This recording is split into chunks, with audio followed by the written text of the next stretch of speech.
All right, welcome once more to chemistry class. Today class we're going to look at periodic table 2 and periodicity of atomic properties. Now these are just some of the major atomic properties of elements which show periodicity. That is, we show variation across the periodic table. We have atomic radius.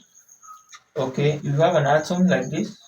The atomic radius is distance. Maybe if you have two atoms, something like this, distance from this nuclei to this other nuclei, from this nucleus to this other nucleus. Or we can just say is the distance from the center of the atom, that's the nucleus, to the outermost shell, that is the atomic radius. Okay, if we have another shell here, okay, atomic radius will extend to this point. I hope you follow. That's atomic radius. Now, we're going to look at the variation across the period and down the group. Now, atomic radius increases down the group. Why do we say it increases down the group? Remember, we said that a group is characterized by the same number of valence electrons. It therefore means that for group 1, the first element has one shell, group 1. The second element still in group 1 has 2, 1. Okay.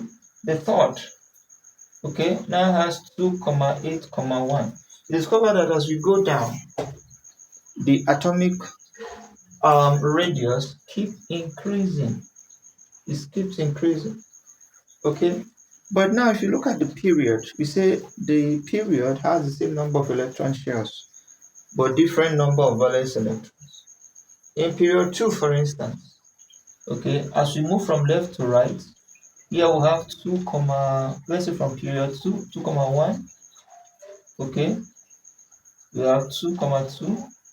We have 2, 3. We have 2, 4. Now as we move from left to right, the number of electrons keep increasing, and due to the fact that in this atom we have a central positive charge, which is nuclear charge, and this is electron, electron, electron. As the number of electron increases, the atom, they are pulled inwards. They are pulled inwards. As they are pulled inwards, the atomic radius is decreasing. So you can see this decreases across the period, that is P. I'm sorry, this is a bit congested, but I hope you can actually understand what you're trying to explain here. So there's an inward attraction of electrons as we add electrons progressively from left to right in the period. That is atomic radius. Now, what about ionization energy? Okay, ionization energy is the energy required to remove a valence electron, the most loosely bound valence electron. The energy required. Now, if we use this, for instance, let me just draw this again. I'll draw this here again for further illustration. Okay. Now, if this is the nucleus or the neutron, you will discover that the force of attraction between this charge here and an electron here, the force of attraction is not much compared to when we have an electron here. Okay, this is loosely bound electron. Okay, so it means that as we move from left to right in the period, the energy required increases.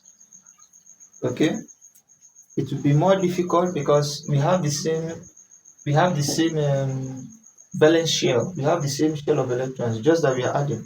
So from left to right in the period, okay, it becomes more difficult to remove an electron. So energy required increases across period. Okay, but when we move down the group, what happens? It becomes easier because we are just merely adding shells. So an electron here is easier to be removed. So the energy required is reduced. Okay. So initial energy decreases down the group. Okay. Now electron affinity on the other hand, okay, is the energy change that occurs when an electron actually is added. Okay, the energy change that occurs. Now across the period, as we move from left to right across the period, um, the energy change or increases. Okay, because as we are going from left to right, this charge, okay, is increasing. Period across. I don't know how to explain or where to write this. I'm just trying to explain. Okay, so as we keep adding electrons, okay, across the period, we keep adding electrons. What happens? There's a force of attraction bringing this closer. So it becomes more difficult, or the charge increases. Okay, so the energy change that accompanies the addition of electron increases. All right, but as we move down the group, the energy change decreases. So um, increases across period, that is electron affinity, and decreases down the group. Then electronegativity, the last point I want to explain. Electronegativity is actually the ability of an atom to gain electrons. Okay, chlorine, for instance, chlorine has configuration 2,8,7. Okay, now chlorine has a higher tendency to gain electrons because there's a strong force of electron cloud, okay, on the outermost space, and it also has strong force of attraction to the nucleus. So we just need one electron. Okay, so you can see here that chlorine is a very electronegative element. So electronegativity also increases across period.